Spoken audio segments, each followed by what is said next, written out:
Et vous allez me dire, bon, finalement, au bout du bout, comment on repère?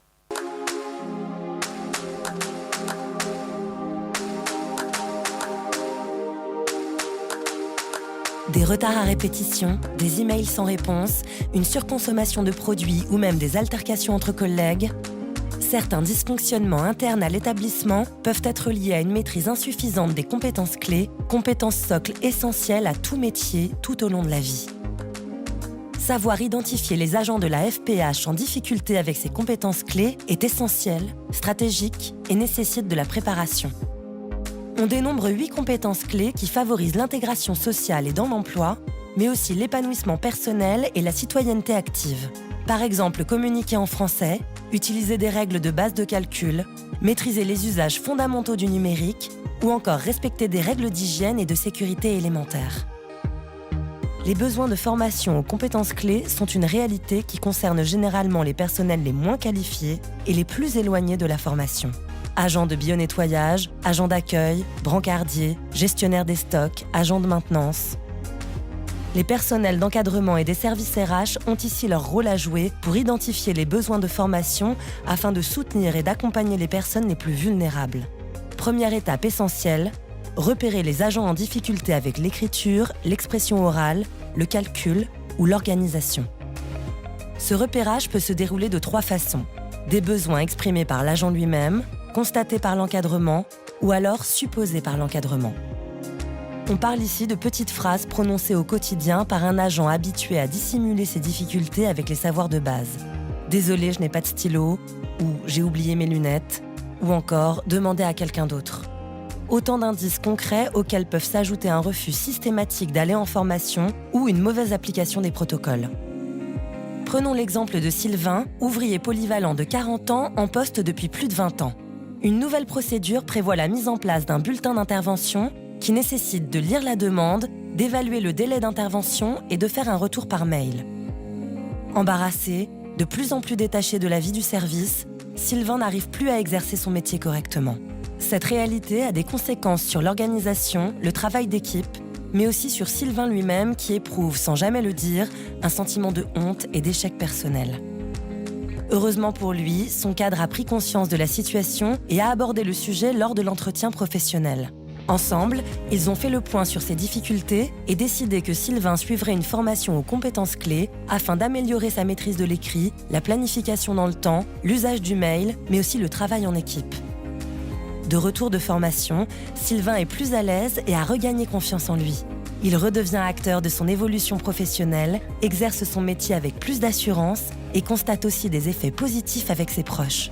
Car développer ses compétences clés, c'est se donner les moyens de gagner en autonomie et d'avancer dans sa vie professionnelle comme personnelle. L'ANFH est à vos côtés pour vous aider à accompagner et à former les agents de la FPH aux compétences clés. Retrouvez plus d'informations sur anfh.fr. Je pense qu'elle est assez illustrative pour vous par rapport à la manière dont on va pouvoir en discuter avec les agents concernés. On voit bien qu'il y a quelques indicateurs, je vais y revenir après. Il y a des repères structurants, il y a des compétences fonctionnelles pour la vie courante. Vous avez entendu un mot-clé qui me semble important de retenir, c'est la confiance en soi. Et donc effectivement, les compétences clés, c'est aussi permettre aux salariés de retrouver leur propre confiance dans leur vie personnelle et professionnelle. Et je sais que cet équilibre vie personnelle et vie professionnelle est important, y compris pour l'efficacité sur le poste de travail. Personne en difficulté avec les savoirs de base, on va avoir effectivement sur des degrés 1 et degré 2, des gens où là le niveau vraiment est très bas vis-à-vis de la maîtrise de la langue française. Vous allez pouvoir rencontrer ça parfois dans des écritures même phonétiques. Alors ça arrive vraiment sur les personnels les moins qualifiés. Vous en avez quelques-uns, pas forcément nombreux, mais ça peut arriver dans vos établissements. Ensuite, degré 3, compétences, toujours le degré 3 et degré 4, on est, je répète, pas loin, là pour le coup du coup de pouce, c'est-à-dire qu'il faut redonner l'envie d'apprendre et puis faire en sorte que la personne reprenne confiance en elle sur des compétences attendues au quotidien. L'exemple qui était donné sur la petite mutation du poste, elle est importante finalement. Quelqu'un peut avoir tenu son poste pendant très longtemps de façon très efficace, très motivée, et vous allez ne pas comprendre sa perte de motivation d'un seul coup. Et en fait, parfois, il s'agit simplement d'un process qui a été changé, qui a été adapté, et sur lequel on a mis soit du numérique ou de l'écrit. Ou éventuellement, la nécessité pour lui de faire des rendus de tâches, etc., qui n'étaient pas prévus. Bah, finalement, s'il n'a pas un environnement sur lequel il peut contourner l'obstacle, je vous rassure, hein, tout le monde a la capacité à contourner les obstacles, et notre public salarié faiblement qualifié a aussi les capacités à aller chercher l'aide d'un collègue. Souvent, c'est comme ça que ça se passe d'ailleurs, hein, l'aide d'un collègue qui finalement fait à sa place de façon très, très sympathique. Sauf que, bah, selon l'environnement dans lequel je suis, le travail d'équipe, le poste que j'occupe, cette stratégie de contournement, elle est plus ou moins compliquée. Et parfois, on va perdre un salarié très motivé pour un détail d'adaptation au process, parce qu'on n'a pas détecté son besoin finalement en compétences clés ou en savoir de base. Et là, c'est là où moi je trouve que la proposition des 4C de la NFH peut être pertinente au niveau des ressources humaines dans vos établissements. Ne pas perdre quelqu'un de très efficace et de très motivé, parce qu'on n'a pas détecté justement son manque de savoir de base. Mais Claudie, on vous a remis ce qui me semblait important en indicateur, parce qu'on a des grilles, on a des outils. C'est-à-dire que si on met ça en PowerPoint, ça va être imbuvable. Allez, de fait, administrativement, déjà, on s'adresse à qui? Ça a été dit dans la vidéo, on est quand même sur des catégories d'agents, les moins qualifiés ou peu qualifiés. Donc ça veut dire que normalement, niveau scolaire très faible, sans diplôme, CAP, voire parfois sur des postes, hein, des publics très peu qualifiés, comme l'IME et l'IME. Donc on est sur des postes d'agents qui ne nécessitent pas un niveau, on va dire, AFRA 5, hein, donc on est au niveau, excusez-moi, nouvelle nomenclature, ça change énormément, donc CAP, BEP. Nombre de formations suivies. Alors ça, c'est un indicateur aussi, parce que, effectivement, à la fois dans le recrutement que vous avez, mais aussi par rapport aux formations obligatoires. La stratégie de contournement, elle est énorme, comme par hasard. Hein, il y a toujours une absence au moment d'une formation. Voilà, donc ça peut être des indicateurs très faciles à repérer, et pour certains d'entre vous, ça peut parler. Absentéisme systématique à la formation obligatoire, délai à prendre 2 écrits, faire un mail par exemple, ou un oral privilégié. Bon, ça c'est vous qui allez le constater en termes d'indicateurs avec vos équipes. Taux d'incident matériel, alors il n'y en a pas l'air, mais ça pour le coup, ça peut être un indicateur intéressant à regarder dans vos services, parce qu'effectivement la surconsommation, parfois les accidents répétés ou le matériel défectueux répété est un indicateur souvent, malheureusement, d'incompréhension de consigne ou de non-respect de consigne. Soit la consigne écrite, la répétition. Hein, souvent, on va venir vous revoir. On a lu la note, non, on n'a pas lu, mais on va demander à l'oral. On va revenir plusieurs fois. Donc là, autour des consignes de sécurité, autour des consignes que vous donnez, il y a vraiment une veille à avoir. Alors souvent, on dit, ben non, elle n'a pas compris, elle n'a pas fait attention, etc. Ah oui, d'accord, mais je sais bien que la répétition, vous le savez, hein, marque la notion. Et quand même, on sent bien que là, il peut y avoir une vraie difficulté de compréhension. Alors les excuses multiples pour éviter les situations complexes, bon, je vous laisse regarder, vous avez peut-être des exemples en tête. Hein. Personnes, systématiquement, hein, elles auront des excuses. Absentéisme, ou des excuses, elle ne peut pas, elle est occupée, elle est débordée, etc. Systématiquement, et il y aura une excuse pour éviter des situations dans lesquelles vous souhaitez qu'elles se mettent. Surtout, la situation est complexe. C'est-à-dire qu'elle lui demande finalement une concentration, une attention, de l'écrit ou de la maîtrise du numérique. Vocabulaire usuel, ça aussi, hein, toute personne ayant eu peu finalement de scolarité va avoir un vocabulaire assez limité. Et donc vous allez revenir régulièrement sur les mêmes mots, ce qui d'ailleurs est assez repérable, hein, assez vite par rapport aux discussions, aux échanges que vous pouvez avoir dans les services.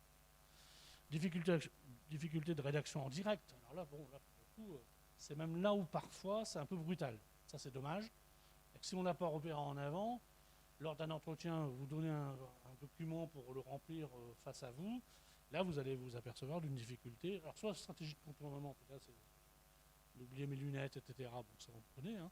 Ou alors, au contraire, vous allez mettre la personne en difficulté. Hein. Et là, malheureusement, c'est la seule façon de regarder tout de suite la difficulté de la personne.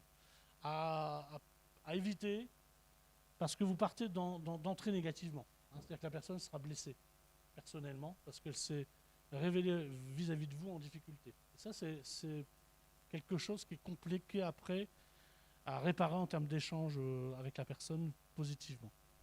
Rejet, non-utilisation des consignes d'usage du matériel, une compréhension d'un mode d'emploi par exemple. J'ai des tas d'exemples en entreprise, je pense que vous en avez aussi qui parlent. Bizarrement, on n'a pas besoin du mode d'emploi, on n'a pas besoin de la notice d'usage. Oh non, pas besoin, ça ne sert à rien de lire tout ça. Oui, pourquoi? Parce que c'est trop compliqué? Non, c'est parce que finalement je ne sais pas lire. Parce que justement, parfois nous-mêmes, c'est vrai qu'on ne lit pas les clauses d'assurance. Je suis d'accord avec vous. C'est parce que c'est trop petit. Ceci dit, les modes d'emploi des outils ne sont pas en code d'assurance. Simulation de compréhension. Alors le oui, vous l'avez aussi, je pense, avec un certain nombre d'agents. Répétition, c'est-à-dire que dans tous les cas, ils feront en sorte d'éviter la discussion avec vous. Et c'est oui, j'ai compris. Oui, j'ai compris. Et voilà, il n'y a pas à discuter, vous inquiétez pas, c'est oui. Hésitation, agressivité. Alors là, ça devient compliqué parce qu'effectivement, vous avez des gens, selon les comportements, qu'on va avoir plutôt réservés sur eux-mêmes, et qui n'oseront pas, qui font ce qu'on appelle les timides, et n'oseront pas effectivement s'exprimer. D'ailleurs, vous les repérez assez vite. En règle générale, ils se mettent sur les côtés. En équipe, ils sont un peu discrets. À l'inverse, on a des gens un peu enthousiastes, mais parfois à la limite même de l'agressivité vocale, au niveau vocabulaire, voire même oral. Tout simplement parce que leur malaise s'exprime plus facilement par l'agression verbale. Donc ça, vous pouvez l'avoir, c'est notamment dans la relation hiérarchique. C'est-à-dire là, pour le coup, dans la relation hiérarchique, vous allez détecter ce type de comportement. On n'y pense pas tout de suite, on ne fait pas le lien. Moi, je pense que spontanément, en RH, c'est pas facile de faire le lien. Donc, la difficulté, c'est de dire, ah oui, oh là, il faut que je regarde pourquoi. Et qu'est-ce qui fait que cette personne, aujourd'hui, a cette attitude ou ce comportement. Et la difficulté de repérage dans l'espace, dans le temps, y compris dans son histoire personnelle. Alors, je pense que vous avez aussi les entretiens professionnels, qui nous sont obligatoires les uns et les autres. Et je pense que parfois, on voit bien les difficultés à reconstituer leur carrière, à reconstituer leur histoire professionnelle pour un certain nombre de personnes et se repérer effectivement dans le temps ou dans les espaces. Même si je trouve que vous avez beaucoup travaillé sur les pictogrammes et sur la manière de flécher, d'ailleurs pour les usagers, et donc les salariés en profitent, effectivement, parce que je trouve que les centres hospitaliers sont très très bien armés là-dessus, vis-à-vis du repérage dans les espaces, et donc les salariés finalement bénéficient de tout ce travail qui a été fait pour les usagers. Donc un petit repérage là-dessus. Voilà, je vous ai mis ça. C'est vraiment synthétique. Après, ça mérite effectivement de pouvoir s'outiller et de pouvoir vous-même choisir vos indicateurs. Alors, je renvoie à vous parce que ça dépend du poste que vous occupez, la manière dont vous allez aussi repérer par rapport à votre sensibilité.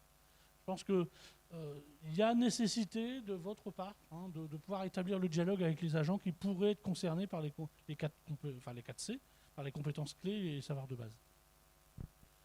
Pour le coup, d'avoir à nouveau 2 petites vidéos qui vont vous présenter les techniques.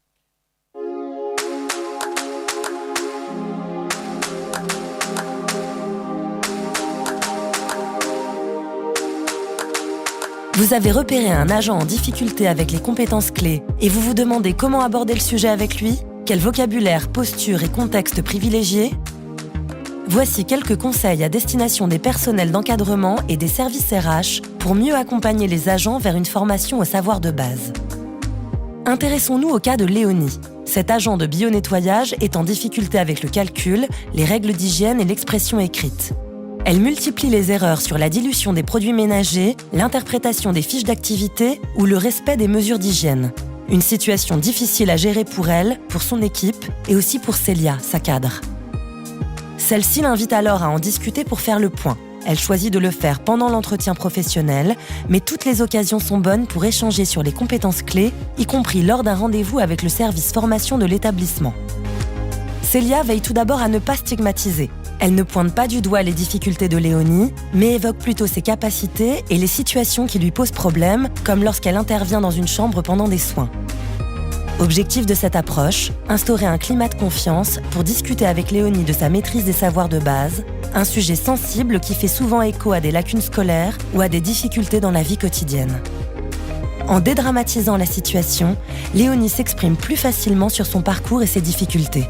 Célia lui rappelle aussi qu'une formation aux compétences clés fera d'elle une professionnelle plus affirmée et plus à l'aise dans son métier et dans sa vie personnelle. Un vrai tremplin vers de nouvelles connaissances et compétences. Célia ne juge pas. Elle fait preuve de bienveillance, d'écoute et d'empathie pour aider Léonie à se projeter vers l'avenir plutôt qu'à rester seule face à ses fragilités et son stress. La cadre insiste notamment sur l'importance du rôle de l'agent de bionettoyage au quotidien dans la sécurité des patients et la qualité des soins. Elle valorise également les bénéfices envisageables pour Léonie au niveau de l'intégration dans son équipe et de ses relations avec ses collègues. La preuve par l'exemple est aussi efficace. Célia raconte ainsi l'expérience de Sylvain, un autre agent du service parti suivre une formation aux compétences clés il y a quelques mois et désormais bien plus à l'aise dans son activité et avec ses collègues. Dans une logique de progrès et de développement des compétences, Célia veille aussi à s'exprimer dans un langage positif. Elle évite les mots insuffisance, difficulté, échec ou problème. Elle préfère les termes développement, capacité ou maîtrise et emploie les mots du métier, ceux qui font sens et correspondent aux compétences dont l'agent a besoin. À l'issue de la discussion, Léonie est rassurée. Elle se sent prête à suivre une formation aux compétences clés. À la fois pour évoluer dans son métier, mais aussi pour reprendre confiance en elle, gagner en autonomie et voir la vie autrement. L'ANFH est à vos côtés pour vous aider à accompagner et à former les agents de la FPH aux compétences clés. Retrouvez plus d'informations sur ANFH.